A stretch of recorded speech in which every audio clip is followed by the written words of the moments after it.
should seek him out. He's been extremely productive as a student on the research end with mentors, including Dr. Germano, Dr. Chowdhury, Dr. Shrivastava, and others. Today, he's going to talk about a project he worked on with Raj, looking at resident burnout. So Zaru, if you're on, go ahead and share your slides. Okay.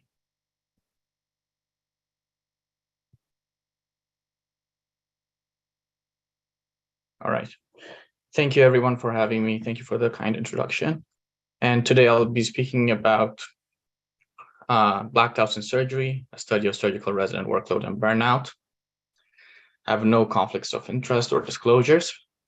And this presentation will be based on our recent study that was published on The Surgeon, which has an identical title. So what are black clouds? So you might have come across this term as during medical school, residency, or as an attending. And I went to the literature and grabbed some quotes. So according to some papers, it's defined as somebody who often has more cases, both in terms of number as well as level of difficulty. Others have defined it as a person who brings bad luck or increased workload in a medical setting as identified by themselves or by their colleagues. And others have defined black cloud and white cloud as those who are perceived to have larger or lighter than average workload during call shifts specifically. So a bit more background. There are two studies I want to highlight. The first one was done on pediatric residency interns at Stanford Children's Hospital. And it was a mixed methods study that utilized a survey as well as a database query for notes and orders written during their year. And the outcome was that, as you could see on the graph highlighted on the screen right, as compared to the screen left, there is variability in workload. Some residents tended to work harder on average as compared to the rest of the residency cohort. However, their self-perceived workload intensity did not correlate with their objective workload. So regardless of how they thought they were a black cloud or white cloud, doesn't mean that they're working harder. Another study was done on senior internal medicine residents, and this was done in Vancouver, 2 hospitals. Similar design, mixed methods, and the database was curated just for their consults. And 39% of them believed in adverse effects of the word quiet during call shifts. 45% sort of had a belief that there's something called call karma. However, similar to the previous study, it wasn't associated with any increased overnight workload. And in the table, as you could see, most of the demographic factors did not correlate with their workload intensity, and none of the significant values were less than 0.5. So what is novel in our study? So our study wanted to focus on burnout. So the WHO defines burnout as an occupational phenomenon that was characterized by exhaustion, increased mental distance from one's job, and reduced professional efficacy. And studies have shown that surgical residents' burnout is linked to increased call frequency and self-perceived thoughts of attrition that compromise grit. So in addition to focusing on burnout, we also wanted to see if the prevalence of black cloud perception exists across multiple surgical specialties, because the previous studies were mostly done in non-surgical specialties. So the aim for this study was to explore the associations between black cloud self-perception with both actual workload and burnout. Given the literature, we adopted the null hypothesis in both cases. And for our methods, we went for a survey, Google Form survey with 22 questions. We wanted to keep it short to have a lot of residents respond to this. We limited the subject pool to just PGY2 and PGY3 residents, to the junior residents, because we wanted to control for any sort of variation across different program curriculums across residencies. And we surveyed residents in neurosurgery, ENT, general surgery, vascular, urology, orthopedic surgery, and plastic surgery, all at Sinai. We didn't want to use the 22 question Maslow burnout index. It's a validated metric, but we went for an abridged version in order to boost respondent rate. We asked our subjects how often they felt frustrated, how often they found themselves happy or satisfied with work, how often they found themselves sad or depressed, if they felt any lack of compassion towards patients, coworkers, and family members, and also if they agree with the statement that they had a positive influence on their patients, coworkers, and if they felt their training was heading in the right direction. And we summed up this the scores from these questions into a burnout index score that we used in the study. So for the results, the core demographics, out of a possible 66 respondents, we got 41% who responded to our study, and this was a 62.1 response rate. There were 46.3% of our response were women, which is good as compared to the general distribution of women in surgical residencies. In terms of age, most of our respondents were between 25 to 32. In terms of marital status, most of the subjects were not married or in a domestic partnership. Only one resident reported parental status. In terms of level of exercise frequency, because previous studies have noted that exercise has a protective factor, most residents exercise several times a week or weekly. In terms of level of training, 56.1 were PGY2. And in terms of specialty represented in our cohort, ENTs were the highest in terms of their representation, but it's a larger program as compared to, for example, neurosurgery, which accepts only two residents per year.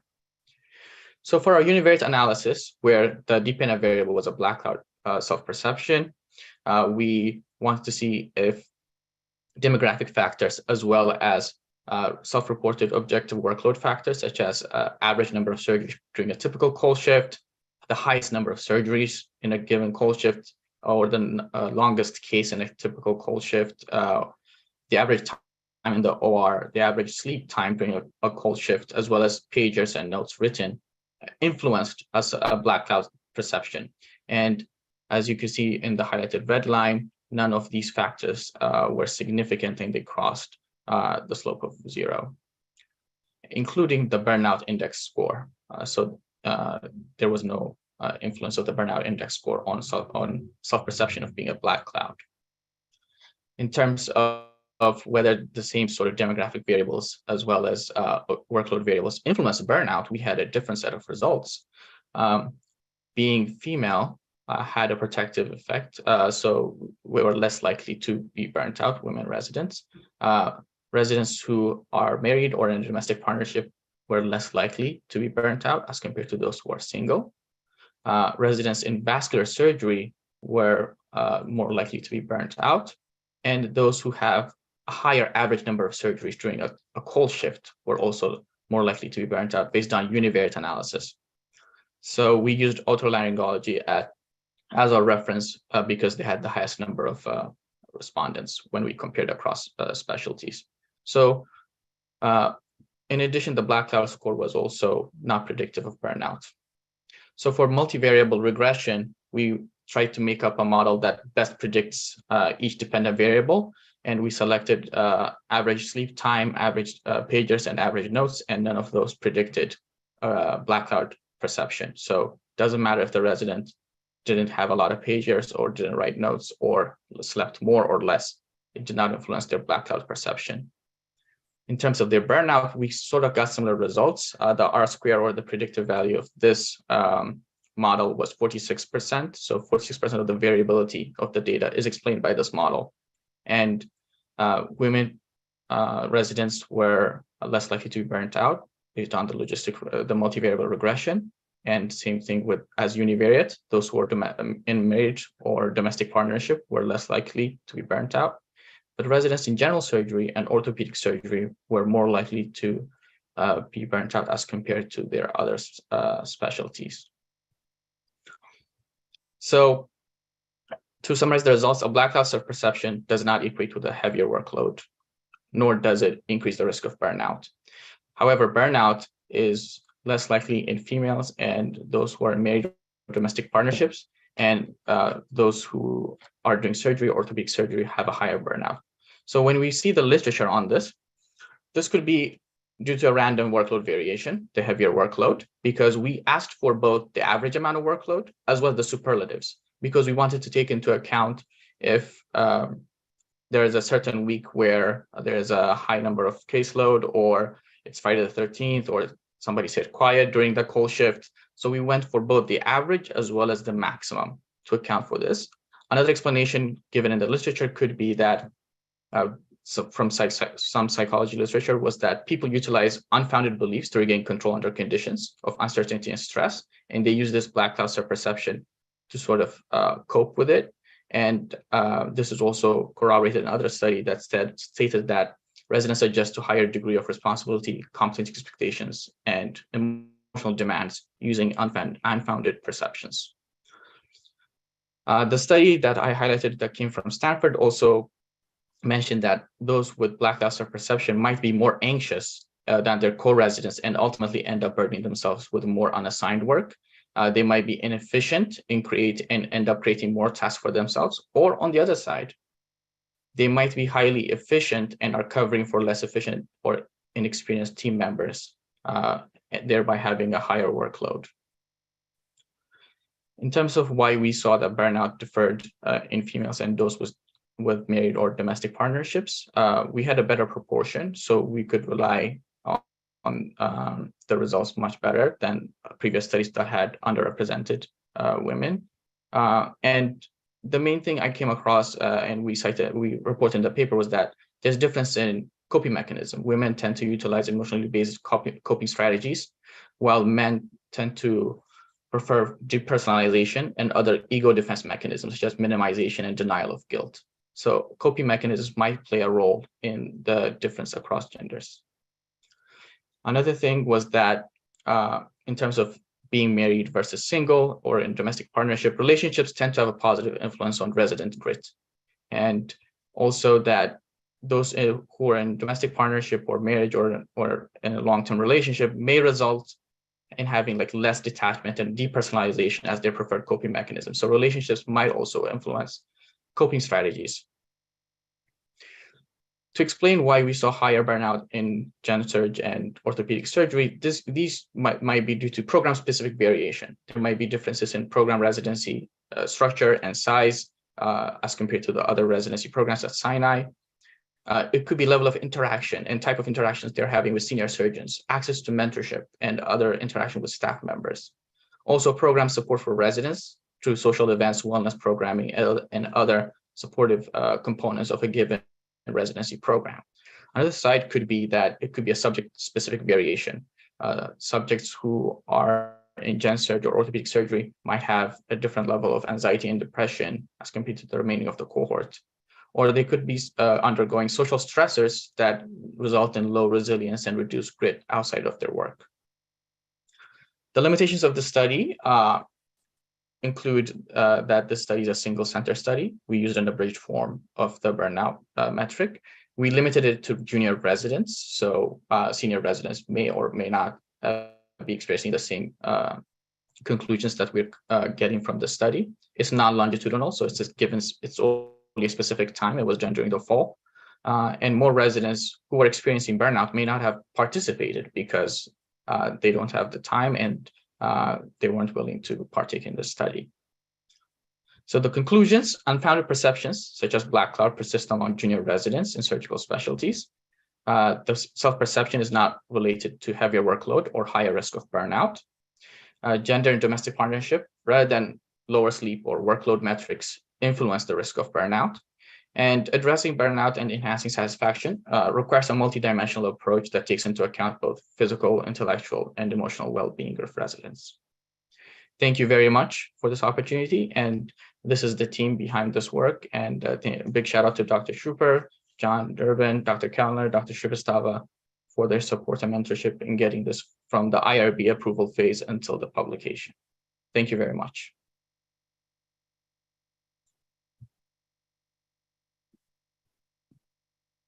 Thank you, Thanks Zero. so much, Sam. Oh, go ahead, Dr. Yeah. So I'm going to say a few, Alex, I'll just start by saying, so Zero, excellent talk. So this is a project really that both Alex Schupper and Zero had come to me on. And my initial reaction was, I felt like the concept of black cloud itself is perceptional. And, I was concerned about how would we really discuss this in the context of wellness. But then in discussion from both of them, and then really in trying to read myself some of the literature, I think it really does go deep into the concept of how we perceive wellness. We talk about wellness often, and we talk about wellness and burnout, I think, in various formats and contexts. But what I think the study was at least beginning to highlight is the self-perception concept of how does one feel, and what is everyone's individual resilience in terms of overcoming that. So much of what we perceive are the narratives we tell ourselves, right? This is very difficult for me. Residency is difficult for me. I tend to be a black cloud, or et cetera, et cetera. And then we start to believe our own narrative. And I think that starts to focus our own coping mechanism. And that's true not just for residency. I think that's true for life in general. So I think even just recognizing the fact that this is a component towards wellness, and recognizing the type of ways that we can help cope with this at every level, not just during your residency. I think it goes all the way to faculty as well, I think is very important.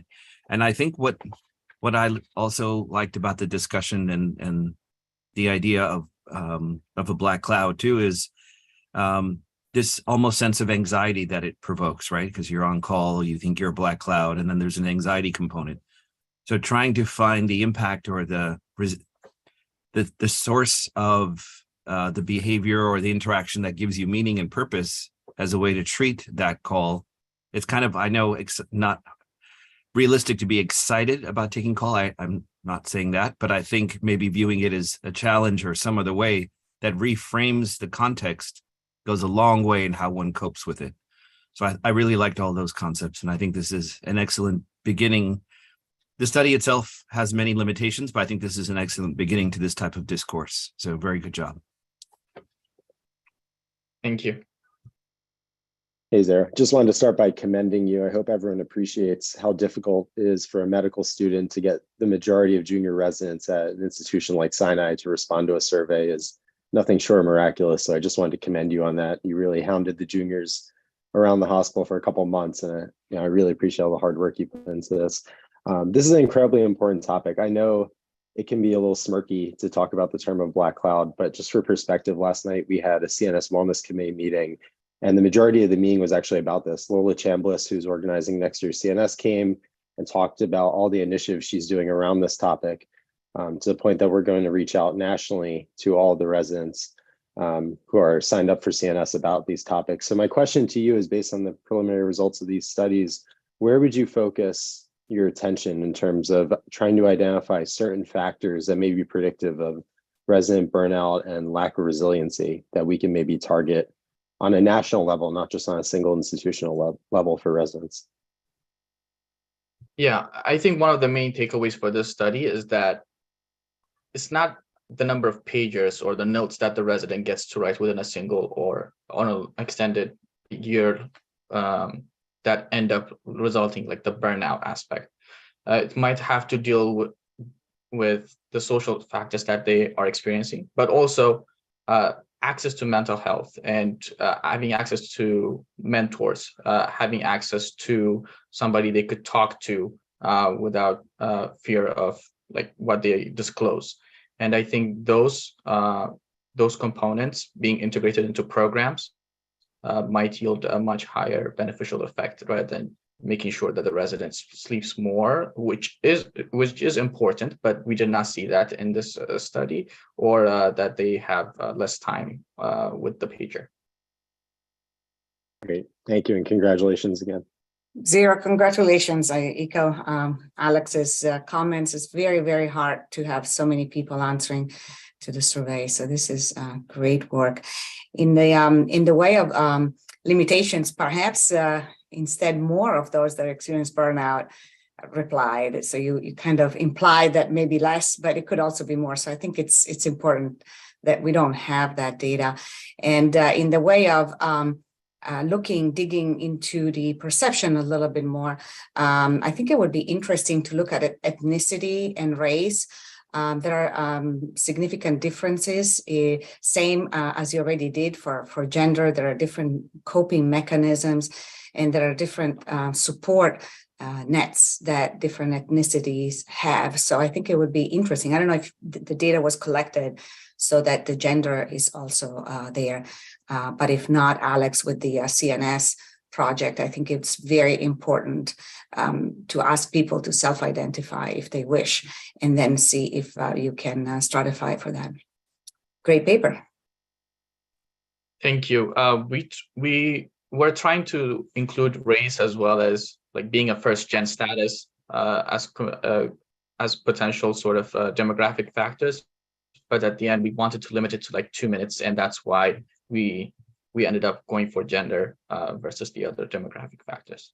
Thank you. I thought that was beautiful, Zero, and so sophisticated an analysis discussion. When Dr. Germano told me, hey, you've got to meet this student, he's really something, she was right. One thing that you mentioned in your discussion and your answer to Alex was the importance of mentorship, which I did not see in the paper. In my own experience, my feeling of burnout or lack of burnout has depended heavily on who I was, reporting up to and what I thought they thought of me. Was I doing a good job? And I know that had a big impact at UCSF among the other residents as well. Did you look at that, or is there any way to look at that? Yeah, we did not directly get to that, but what we asked them in one of the burnout questions was that if they felt that training was heading the right way.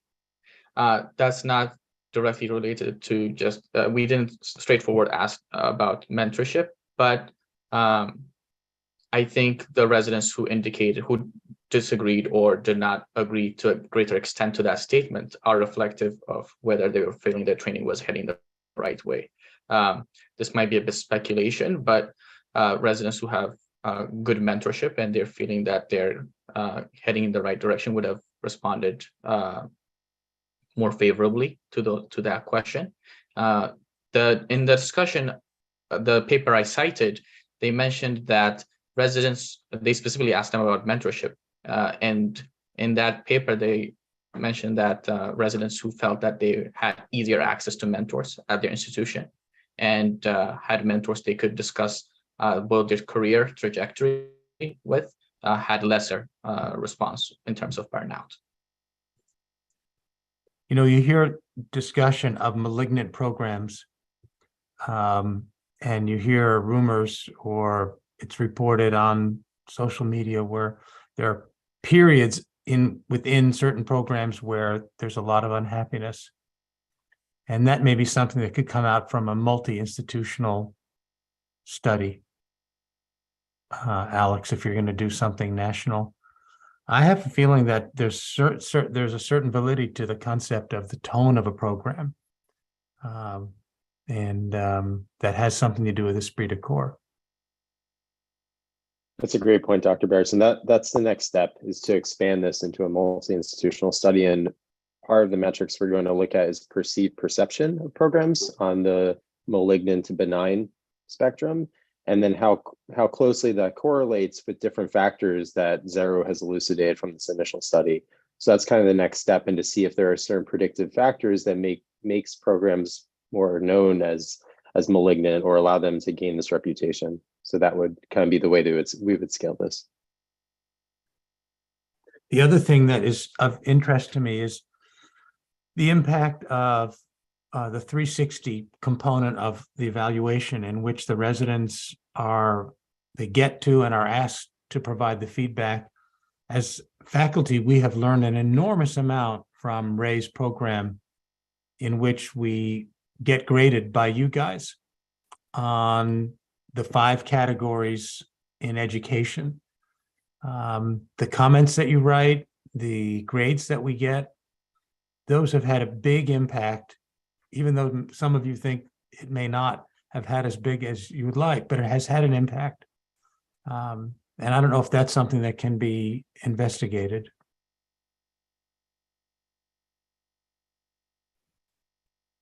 I feel like this speaks opportunity for studying residency education as almost like the multi-omics of residency education, where you just take every single factor that's different about a program and put them all together, and you try to find out, use use different ways of analyzing all of them in one piece to see what affects burnout, what affects quality of education.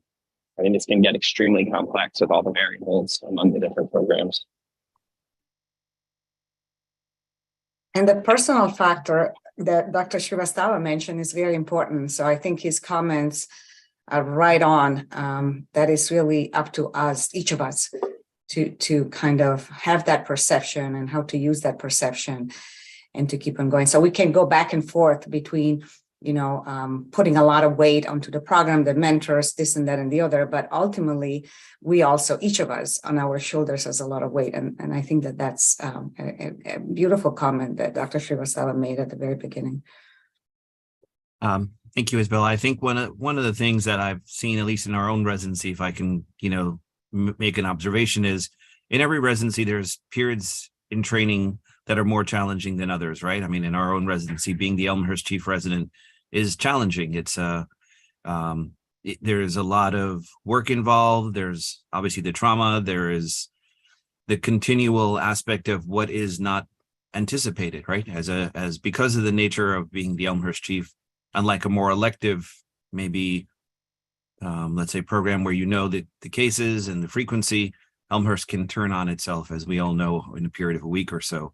So I think it's also that too. And I think part of what I've noticed is if you can help identify that aspects of things that are going to change, or that may be different, I think that's a coping mechanism as well too, because there will be times, if you're a junior resident on the Red Service in our program, that's a challenging rotation as a junior resident.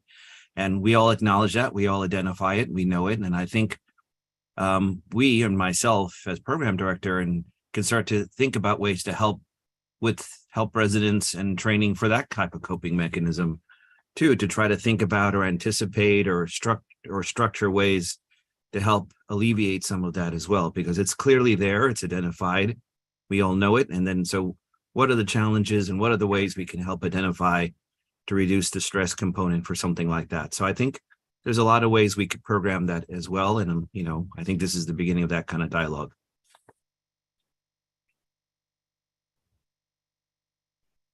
Thanks a lot, Zeru. I thought that was really, really awesome to see a medical student take this to that level of sophistication. And just wanted to ask, did people comment on the transiency of being a black cloud? Is it something that you're kind of stamped with for a long period of time, or are people going in and out of black cloud periods? And I'm interested to hear from the residents. I do hear the term black cloud kind of maybe once a week or so. And so I'm kind of curious what that means nowadays. And is it something that's on and off, or is it kind of a permanent state? Yeah, so the papers I've seen so far, for our study, what we asked them was, we asked them to rate themselves as a black cloud to a white cloud. So we said 1 to 5, and unsurprisingly, a lot of them, like 70%, went for 3. So they went for the midline. But when we asked them, as compared to their co-residents, we saw some fluctuation. Based on the literature, I did not see any cases of transiency, but it's more like a label, and they get labeled as either white cloud and black cloud. And some studies have even said that it influences self-esteem and how they carry themselves as they progress through residency. That's what I found. What do you guys think, residents?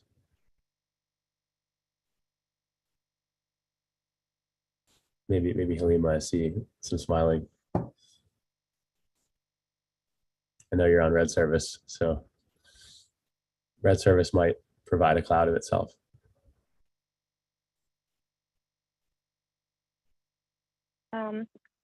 I do think that once a person is labeled as a black cloud, it is a persistent thing. It doesn't fluctuate during residency. And I think I can have Ray weigh in on that as well. But in jokes apart, I think it's fleeting periods of when, there are times when you're on certain services that you're busy and, it might be counted as a black cloud. And then there are times when you're not. So I do believe that having mentorship in both from the attendings, but also from their co-residents and chiefs is very helpful in getting through periods of burnout as well as increased workload.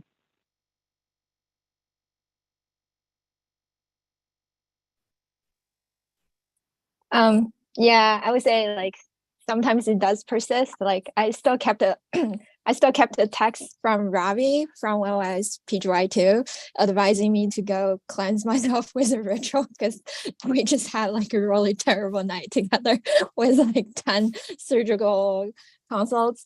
But yeah, I would say sometimes there's fluctuations and good and bad, but like for some people unfortunately it persists. Yeah, it's kind of an interesting factor because it's, at the core, it's completely random. It really doesn't essentially have anything to do with the resident in any way. But I guess, if it does, as Zara's pointing out, affect kind of self-esteem down the road, it seems like something we should kind of think about, how do you delabel from being a black cloud?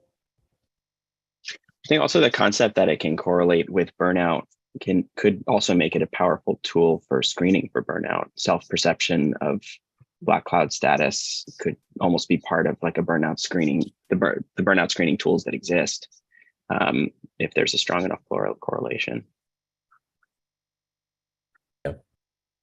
And Alex and Zero, moving forward, one more idea that just came to mind is the role of pets. So not necessarily everyone has a domestic partnership, but a lot of people have pets, and we do believe in pet therapy. We bring them in for our patients. So I think it would be interesting moving forward to see if there is a correlation with that as well.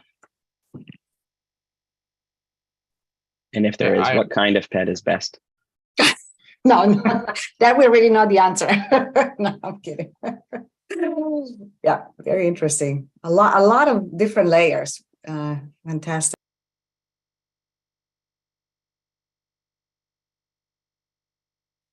That was a great conversation, a great discussion, Zero. You should be very proud of the work you're doing. That's wonderful. Thank you.